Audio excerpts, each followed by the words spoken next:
मित्रांनो, तुमचं पुन्हा एकदा आपल्या YouTube चॅनलवरती सहर्ष असं स्वागत आहे.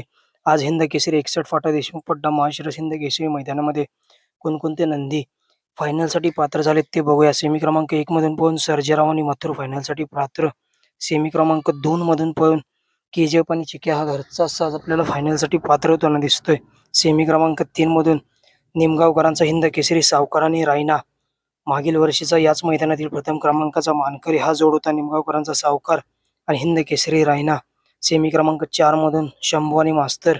सेमी क्रमांक 5 मधून घनाभाऊ आणि पैजण. सेमी क्रमांक 6 मधून किसना आणि भारत. सेमी क्रमांक 7 मधून भुंगा डॉन आणि मल्हार 11-11. सेमी क्रमांक 8 मधून भुंगा आणि नखऱ्या. सेमी क्रमांक 9 मधून पैंजण आणि तुफान. सेमी क्रमांक 10 मधून कुमटेकरांचा वजीर आणि चिक्या. सेमी क्रमांक 11 मधून स्वर्गीय रणजित निंबाळकर सर, पैलवान अभिजित भैया पवार, थायमान ग्रुप साखरवाडी फलटण यांचा पंचम हिंद केसरी वेगाचा शेवट सर्जा आणि चांद. मित्रांनो, व्हिडिओ आवडला असेल तर लाईक, शेअर आणि सबस्क्राईब करायला विसरू नका.